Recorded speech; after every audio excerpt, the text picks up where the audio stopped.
21শে জুলাই প্রস্তুতি সভা থেকে আগামী 26-এর বার্তা বিপ্লবে। জঙ্গিপুর সাংগঠনিক জেলার সভাপতি ও চেয়ারম্যানকে সম্বর্ধনা সভা থেকে কিসের ইঙ্গিত? জোর জল্পনা শামশেরগঞ্জের রাজনৈতিক মহলে। এদিন শামশেরগঞ্জের বিভিন্ন অঞ্চল ও টাউন থেকে কর্মী সমর্থকদের ব্যাপক উপস্থিতি লক্ষ্য করা যায়।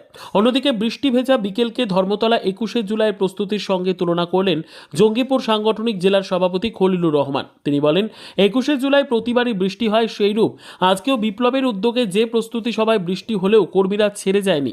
দলের প্রতি কর্মীদের এরকম ভালোবাসার প্রশংসা করেন খলিলুর রহমান। কর্মীদের উপস্থিতি ও খারাপ আবহাওয়ার মধ্যেও তাদের স্থির থাকা প্রমাণ করে যে নিচুতলার সংগঠন এখনও যথেষ্ট সক্রিয় ও অনুগত।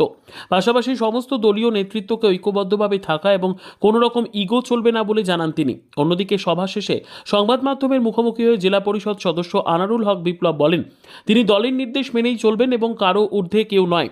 সাংগঠনিক সবার আগে জেলা সভাপতি নির্দেশ দিয়েছেন যে আগামী 21শে জুলাই ধর্মতলা চলো জনসভায় যোগ দিতে প্রত্যেকটি অঞ্চল থেকে 2টি করে বাস ও 50টি ছোট গাড়ি আমার নেতৃত্বে কলকাতার ধর্মতলার উদ্দেশ্যে রওনা দেবে। এদিনের সম্বর্ধনা ও প্রস্তুতি সভায় উপস্থিত ছিলেন জঙ্গিপুর সাংগঠনিক জেলার সভাপতি সাংসদ খলিলুর রহমান, চেয়ারম্যান বিধায়ক জাকির হোসেন, পঞ্চায়েত সমিতির সভাপতি পায়েল দাস, জেলা পরিষদ সদস্য আনারুল হক বিপ্লব, ধুলিয়ান পৌরসভার 8 নম্বর ওয়ার্ডের কাউন্সিলর পারভেজ আলম ওরফে পুতুল, প্রাক্তন ব্লক সভাপতি বজলুর রহমান, বিপ্লব ফ্যান ক্লাবের অন্যতম সদস্য ইনজামুল হক সহ অন্যান্য নেতৃত্বগণ।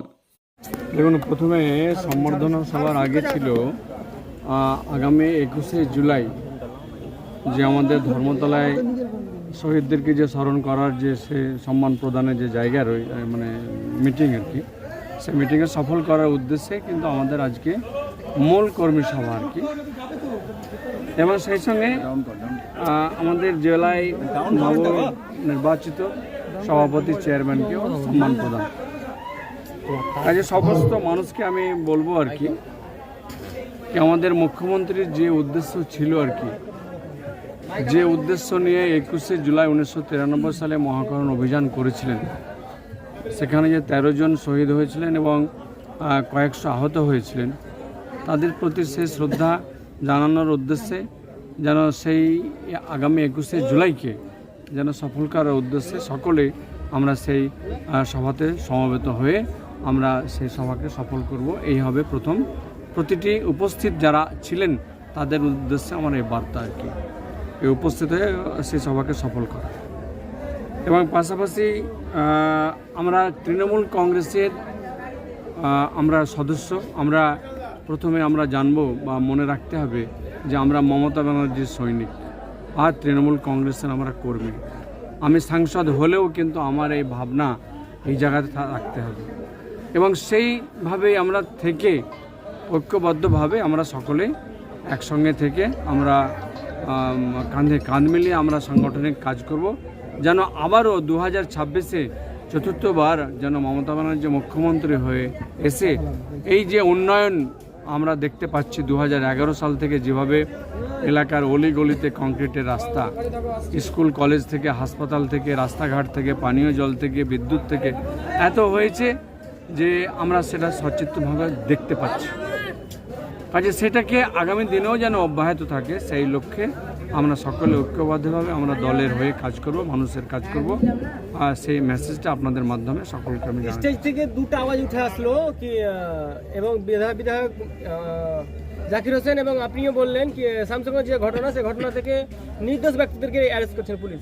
সে বিষয়ে কোনো রকম কোনো নেতার অ্যাকশন দেখতে পাচ্ছি না, গ্রাউন্ড না দেখতে পাচ্ছেন না তা নয় আর কি। আমরা জানিয়ে কাজ করব, জানিয়ে প্রচার করব সেটা তো নয়।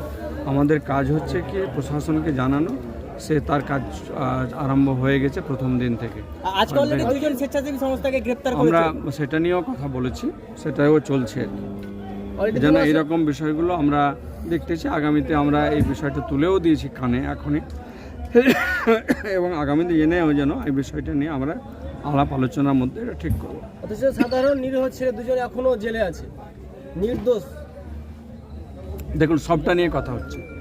নির্দোষরা প্রথম দিকে যেভাবে আটকেছে, আমি সে বিষয়টা আমাদের রাজ্য পুলিশের ঊর্ধ্বতন কর্তৃপক্ষকে জানিয়েছি, ওনারা বিষয়টা নিয়ে ভাবছেন আর কি।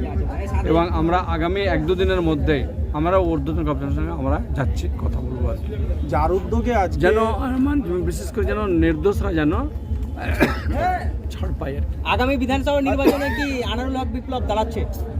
এটা আপনাদের কাছ থেকে শুনছি।